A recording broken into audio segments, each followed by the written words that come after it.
चुका हूं, आपकी टिप्पणी, आपकी प्रतिक्रिया।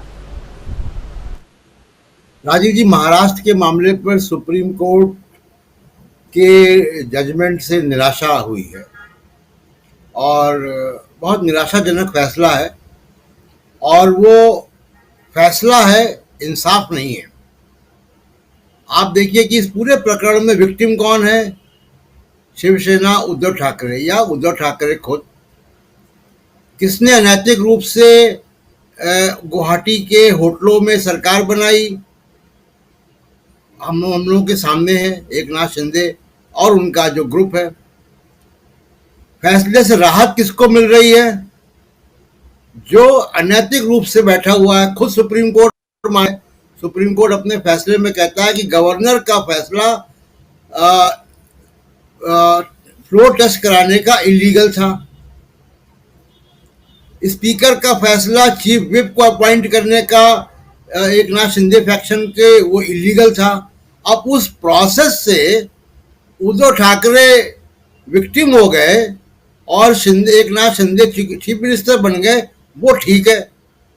तो ये इतना विरोधाभास भरा ये फैसला है, बिल्कुल बाबरी मस्जिद जैसा राम जन्मभूमि वाला फैसला है कि हम फैसला भी करेंगे, कुछ कहेंगे भी नहीं। तो आपके दरवाजे पर लोग इंसाफ के लिए आते हैं। जो विक्टिम है उसको इंसाफ मिलना चाहिए, एक बात। दूसरी बात राजीव जी ये है कि पिछले कई वर्षों से हम देख रहे हैं और बहुत लंबी आया राम गया राम परंपरा के बाद ये 10th शेड्यूल बना था, जिसको दल बदल कानून कहते हैं। अब समय के साथ इस दल बदल कानून में बहुत सारे छेद हो गए। उसमें वाजपेयी सरकार में एक क्लॉज 4 ऐड भी किया गया कि अगर स्प्लिट करने वाला जो ग्रुप है वो किसी पॉलिटिकल पार्टी का नहीं है तो नहीं माना जाएगा। तो शिंदे साहब की अलग पॉलिटिकल पार्टी नहीं थी जब वो स्प्लिट हुए। मुझे उम्मीद थी कि सुप्रीम कोर्ट इन सारे मामलों पे एक ऐसा निर्णायक फैसला करेगा कि ये जो ऑपरेशन लोटस होता है वो उसमें रोक लगेगी। ऑपरेशन लोटस के किरदार कौन है? पर्दे के पीछे के उद्योगपति जिनकी नोटों की थैलियां चलती हैं, लालची विधायक जो पैसों के बल पे बिकते हैं, वो एजेंसियां जो सरकार के पक्ष में विधायकों को धमकाकर एक तरफ खदेड़ती हैं, चाहे वो ईडी हो, चाहे सीबीआई हो, चाहे इनकम टैक्स हो, गवर्नर, स्पीकर, इस तरीके के लोग ये किरदार है इसके ऑपरेशन लोटस के। क्या ये सुप्रीम कोर्ट के फैसले से कल कोई कर्नाटक में ऐसी स्थिति बनती है, एग्जिट पोल के हिसाब से नहीं बन रही है लेकिन कल बनती है अगर, तो क्या ऑपरेशन लोटस की संभावना से कोई इनकार कर सकता है? और सुप्रीम कोर्ट के पास तो उद्धव ठाकरे शुरू में चले गए थे। मैं किसी डॉक्टर के पास जाऊं कि स्टेज 1 कैंसर है और डॉक्टर मेरा इलाज ना करे, उसके बाद जब वो स्टेज 3 हो जाए तो कहे अब इलाज नहीं हो सकता।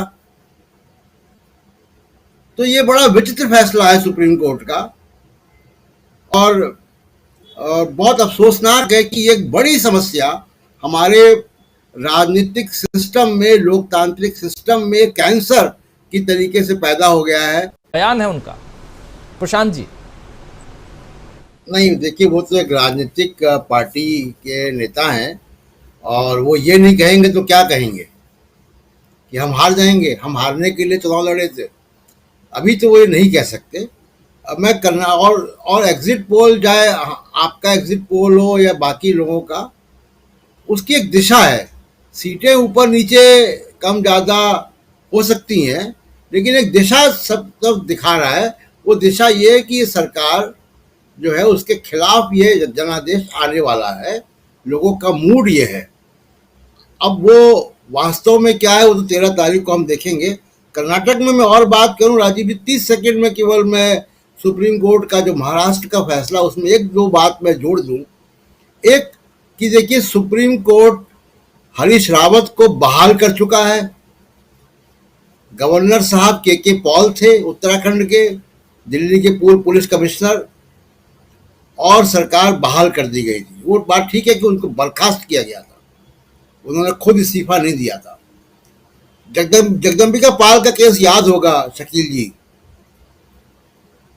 वो कुख्यात governor Romesh Bhandari, supreme court ने फ्लोर टेस्ट कराया और उस फ्लोर टेस्ट में कल्याण सिंह दोबारा जीते, तो कल्याण सिंह जीतकर मुख्यमंत्री बने। फ्लोर टेस्ट सुप्रीम कोर्ट ने तय किया कि कैसे किया जाएगा। बुमई का एक बड़ा चर्चित केस है, जब सुप्रीम कोर्ट ने उनको रिस्टोर किया था। तो सुप्रीम कोर्ट की तमाम नज़ीरें हैं, इतनी तो मुझे याद आ रही हैं, तमाम नज़ीरें जब सुप्रीम कोर्ट ने ये तय किया है कि कैसे होगा। और किसी भी केस में राजीव जी, फैसला दो चरणों में आता है। पहला फैसला होता है कन्विक्शन, सजा कितनी है, और दूसरा फैसला होता है कि सजा की अवधि क्या है। तो आप मुजरिम हैं या नहीं है, वो पहला फैसला होता है। उसके बाद दूसरा फैसला होता है कि सजा कितनी है। अदालत मुजरिम करार करने के बाद, अपराधी करार करने के बाद किसी को उसकी अंतरात्मा पे नहीं छोड़ती कि आप तय कर लो कि आपको क्या करना है, कि आप खुद जेल चले जाओगे। तो मुजरिम की अंतरात्मा पे नहीं छोड़ा जाता है। अगर आपने कहा है कि ये इलीगल है, तो आपको फैसला भी करना चाहिए था कि ये इलीगलिटी नहीं चलेगी। अब लीगल तरीके से मुख्यमंत्री कैसे होगा, फ्लोर टेस्ट क्या होगा, स्पीकर कैसे कंडक्ट करेंगे, ये सुप्रीम कोर्ट ने पहले किया है, नज़ीर है। अब मैं कर्नाटक में बात आता हूँ। देखिए, कर्नाटक में जो एग्जिट पोल के अलावा जो मैं चीज़ें देख रहा हूँ राजीव जी, हम लोगों ने करीब 15-20 दिन इस पे चर्चा की है, हम लोग वहाँ गए भी। 74 सीटें हैं राजीव जी जहाँ पे हार जीत का फैसला 10,000 से कम है। उन 74 सीटों में 2018 में 37 सीटें कांग्रेस ने जीती हैं और 27 बीजेपी ने। ये स्विंग सीट हैं। ये एग्जिट पोल की गणना को भी डिफाई कर सकती हैं, क्योंकि इतना छोटा अंतर है। तो ये इस पे नजर रखनी पड़ेगी। इन स्विंग सीट पे ये 74 सीटें हैं। मेरे पास इन 74 सीटों की लिस्ट भी है। उसके बाद 78 सीटें हैं जो मुस्लिम पॉपुलेशन बाहुल सीटें हैं, जहां 17% से ऊपर मुस्लिम वोट है, यानी एक या दो सामाजिक समूह के साथ मिलकर वो विनिंग कॉम्बिनेशन बनाता है। एग्जिट पोल ये सजेस्ट कर रहे हैं कि एक साउथ कर्नाटका को छोड़ के बाकी जगह जो नुकसान जेडीएस को हो रहा है, उससे एग्जिट पोल ये इशारा कर रहे हैं कि मुस्लिम वोट कांग्रेस की तरफ कंसोलिडेट हुआ है। और ये भविष्य की एक राजनीति का की तरफ इशारा कर रहा है कि भविष्य की राजनीति भारत की कैसी होगी इस इलेक्शन के बाद। क्योंकि हमने सागर डिघी में देखा, हमने हल्दिया पोर्ट ट्रस्ट के चुनाव में देखा कि जो ट्रेडिशनल तृणमूल कांग्रेस की एरियाज थे, वहाँ पे मुस्लिम वोट कांग्रेस की तरफ गया और वो सीटें आई। हमने महाराष्ट्र के पुणे में के भी एक इलेक्शन को देखा था, उसमें भी यही हुआ था। अगर ये होता है राष्ट्रीय स्तर पर,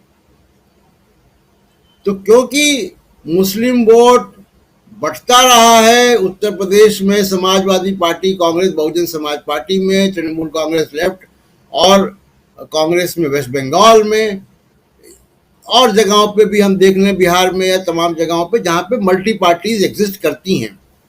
अगर ये ट्रेंड राष्ट्रीय स्तर पर होता है तो ये एक बड़ी तस्वीर जो है वो क्रिएट करेगा कांग्रेस के पक्ष में राष्ट्रीय स्तर पर। तो मेरे ये दो टेक हैं कर्नाटका के इलेक्शन में कि ये दो चीज़ें होने जा रही हैं। तीसरी एक इम्पॉर्टेंट बात ये है राजीव जी, बोमई साहब एक नॉन एक्टर हैं, उनको हम किनारे कर दें। अब उनको बीजेपी ने खुद किनारे कर दिया। एक फोटो उनका नहीं लगा। उनका फोटो पहली बार कल लगा एग्जिट पोल जब आए मीडिया में। ये चुनाव क्षेत्रीय नेताओं को किनारे करके नरेंद्र मोदी ने खुद लड़ा है। सारे इश्तिहार में, सारे रोड शो में, सारी रैलीज में कोई आसपास नहीं था और राष्ट्रीय मुद्दों पर लड़ा है, हिंदुत्व के मुद्दों पर लड़ा है, क्षेत्रीय मुद्दों पर नहीं लड़ा है।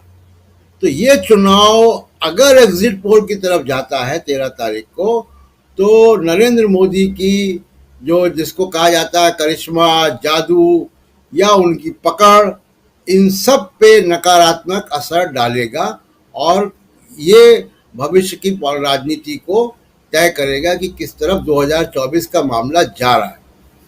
राजीव जी। बहुत